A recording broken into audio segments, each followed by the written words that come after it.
again! It's over! He's done it again! Unbelievable! Oh, straight into the roof of the net. Nice one. Straight down the middle. So a good performance from both teams here. Hi, welcome to Firstpost. I'm Rupha Ramani. Let's get started on the show.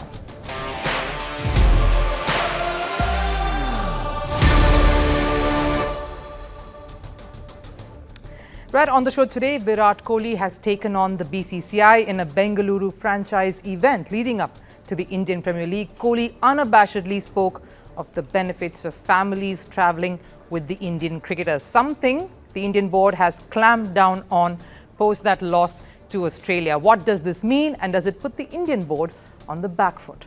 Pakistan cricketers, meanwhile, were given a major snub at the 100 draft. Why did this happen? And is the sense of Pakistani cricketers getting alienated the world over only about to grow? And Liverpool is in trouble from gunning for a quadruple. Their only hope now is to end the season with one trophy. What is plaguing Liverpool and who is in the red?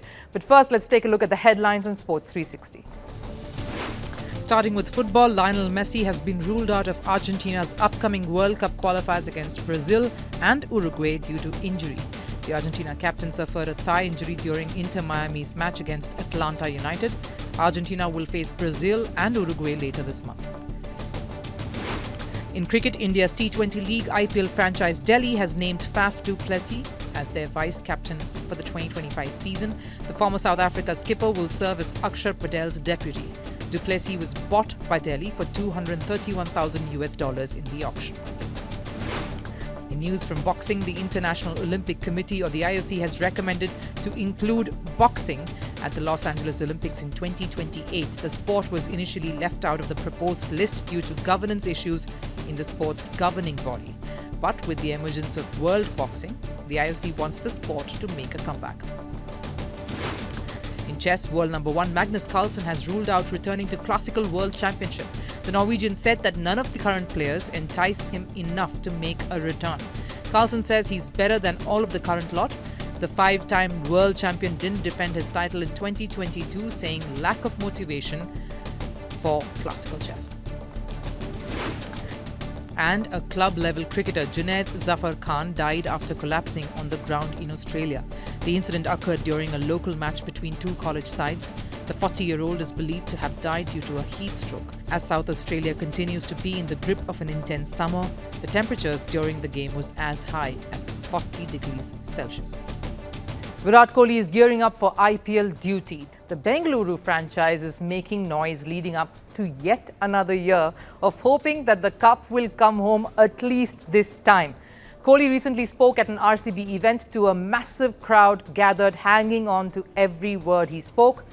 And while he did touch upon various topics like his own impending retirement, the disappointment of losing to Australia, the Champions Trophy win, the one topic that has struck hard is Kohli speaking on the importance of family travelling on the tours. Now, what he said has reopened the debate on whether BCCI's diktat really works for the Indian cricketers and holds any water. Will that stay and stand the test of time? That loss to Australia really kicked up quite a storm in the dressing room and outside of it. The criticism, the rage, the opinions, and all of that flying about. And then, of course, the BCCI 10-point agenda coming. While everyone appreciated the board for trying to bring discipline into the camp, the biggest sore point was them docking the families, the wives, the partners travelling with the cricketers. And when asked about this, Kohli was candid and brutally honest, clearly standing opposite the BCCI in this regard. It is very difficult to explain to people how grounding it is to just come back to your family every time you have something intense which happens on the outside. I don't want to go to my room and just sit alone and sulk. I want to be able to be normal. Then you can really treat your game as something that is a responsibility. Now, it comes from someone who's seen the highs and the lows of international cricket for decades now. While an individual sport is lonely, and we've seen people talk about this over and over again, and with focus on mental health only increasing, maybe team sport can be just as lonely. Kohli will attest to that. He's spoken out about the mental fatigue and how depressing it can really get. The time when Kohli's form hit a low and his wife Anushka Sharma was being targeted and trolled constantly for it. They had to be there for each other. No one else could have pulled Kohli out of the darkness then.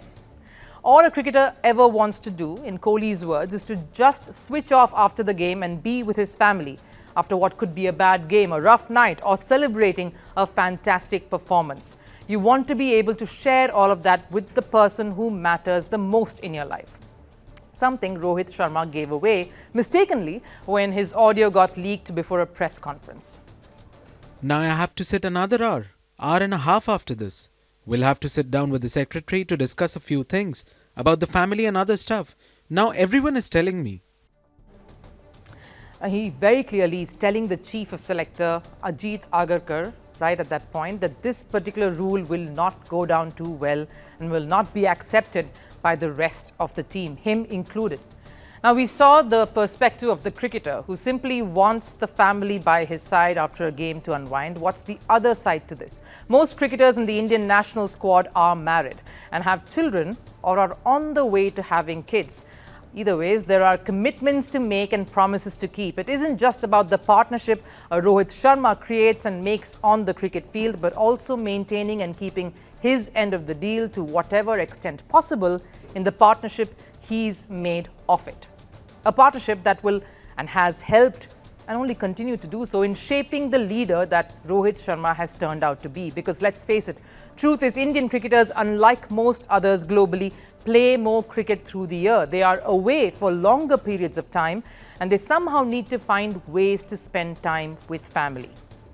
The other side to this, of course, the opposing argument which we've been given, family always will distract, the focus goes away, and the point is to be disciplined and just stay on the path during a tour throughout. But would they be mentally happier and stronger if they had their partners and their special someone by their side? Would their anxieties and stress be lessened if they entered a hotel room to find their families at the end of a tough, long day? That's something to think about. The Pakistan versus New Zealand T20 International Series, that was going to be the litmus test, a tour to see how well the rejigged T20 squad under a brand new captain who's had no leadership experience at any level in the sport would perform against a quality side in New Zealand. And here's what it looks like after just 2 games. Pakistan trailing 2-0 already in a 5-match series. A series that began with Pakistan's new age team getting bundled out for just 91 in the first T20 International. If you thought the slump for Pakistan cricketers is only visible in the national fixtures, then you've got to think again. Just recently, at the auction of England's Premier Cricket League, the 100, 50 Pakistani players enrolled for the 2025 auction, 45 men and 5 women. All of them went unsold. Not a single player was picked.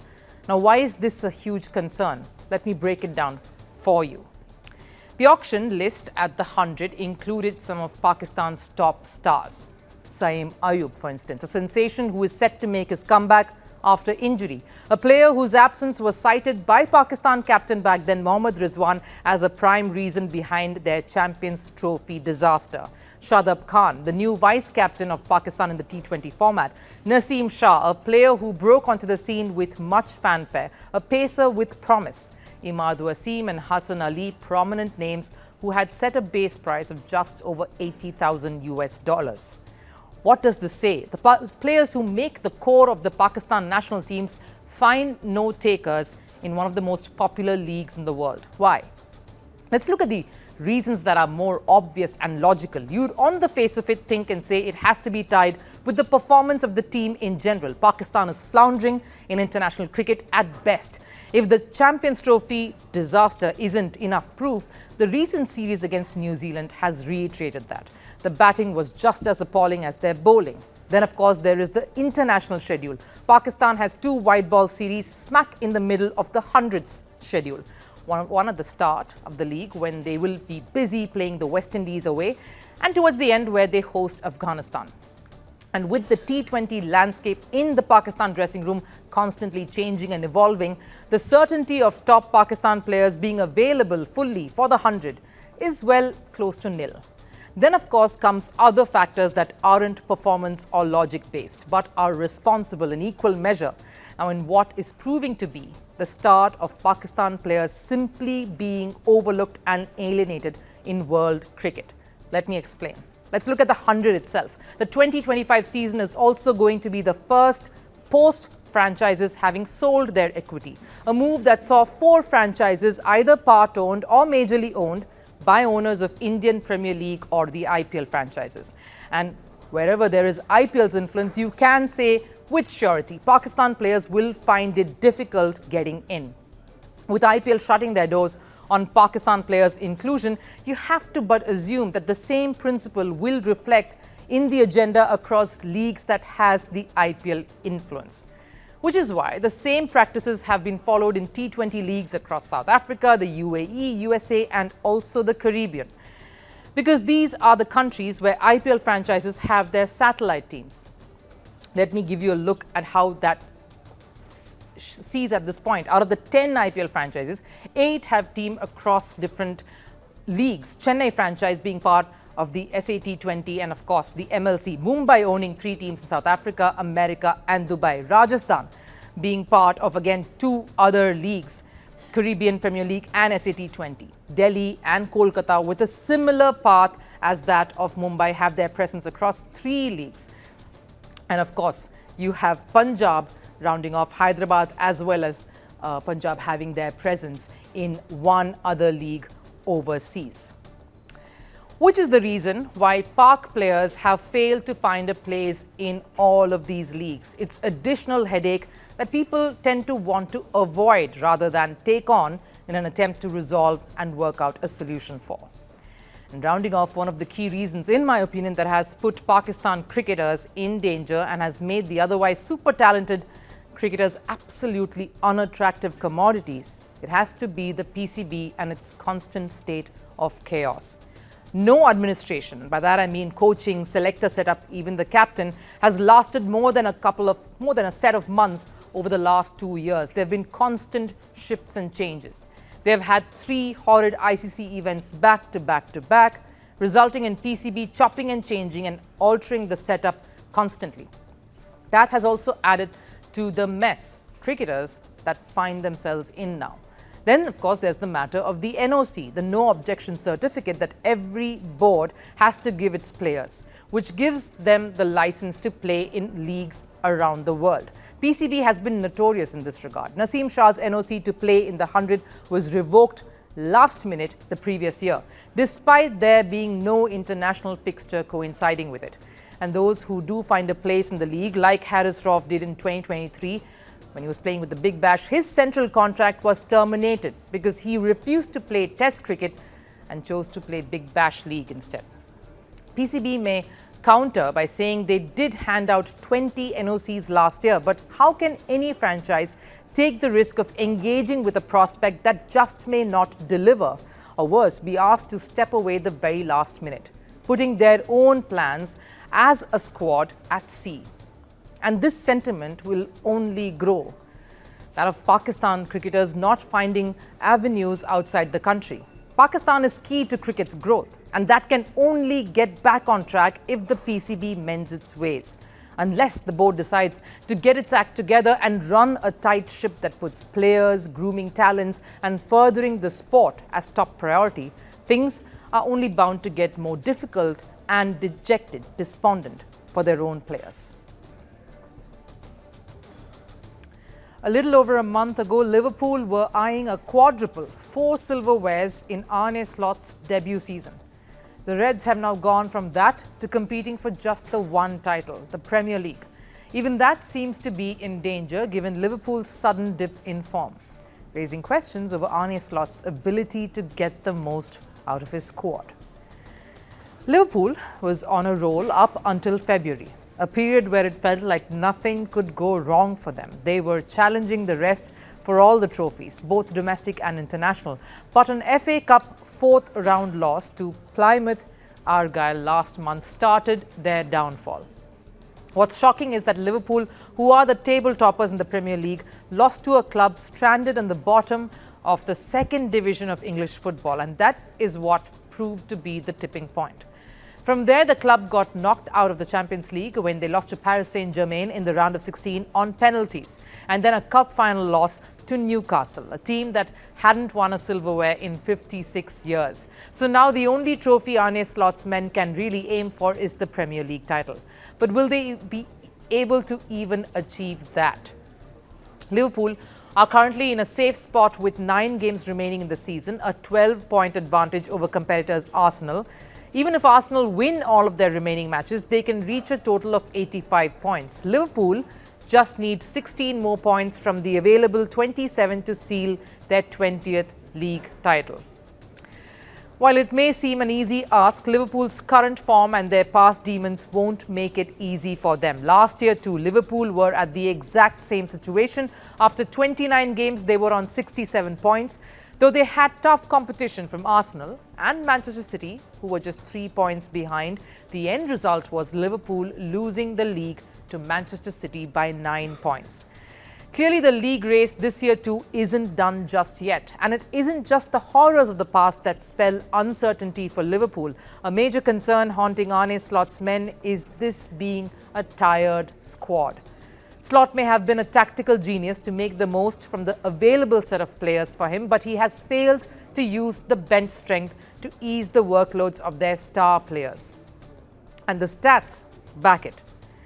3 players who were important substitutes and key players in Jurgen Klopp's era, Harvey Elliott, Dominic Szoboszlai and Alexis McAllister, have played significantly less matches than the previous year.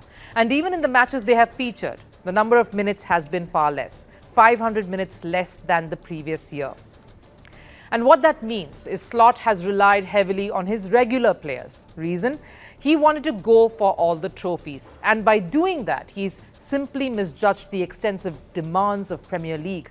The English League is anywhere more fast and pacey compared to the other leagues, which is why a balance needs to be achieved by using the bench strength wisely. And now with just 2 more months remaining in the season, the physical toll on his players might just come back to bite Arne Slot. And on top of this, there's the added uncertainty over certain players. That's creating a sense of gloom over the dressing room. The contracts of Virgil van Dijk, Mohamed Salah and Trent Alexander-Arnold are set to expire this season, and Liverpool haven't extended that yet. Will these star players be motivated enough in such a scenario, especially now when Liverpool need to push for silverware? Has Slot and Liverpool dug up their own graves by not addressing few key pressing concerns to help the team sink better? Because it isn't just the Premier League trophy that's on the line, but also the kind of momentum that they will take forward to the coming season. Even if they manage to win the English title this year, will they be as competitive without their star players and a squad that is simply exhausted? Time for last serve. The Tokyo Dome was flooded with baseball fans who had all come prepped to support their biggest sporting hero, Shohei Otani. They flooded the dome dressed in his jerseys ahead of the LA Dodgers and Chicago Cubs MLB game. Take a look.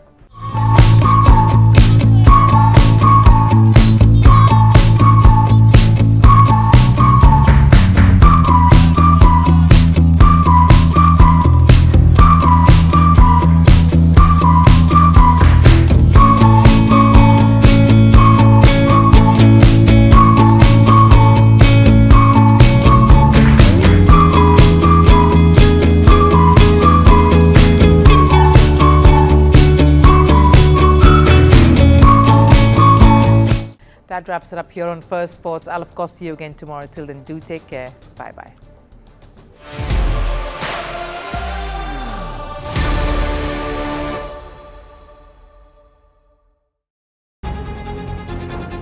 Firstpost brings you the Ideas Pod at the Raisina Dialogue 2025, the largest gathering of global policymakers, thought leaders, and innovators, now on the fastest growing international news platform.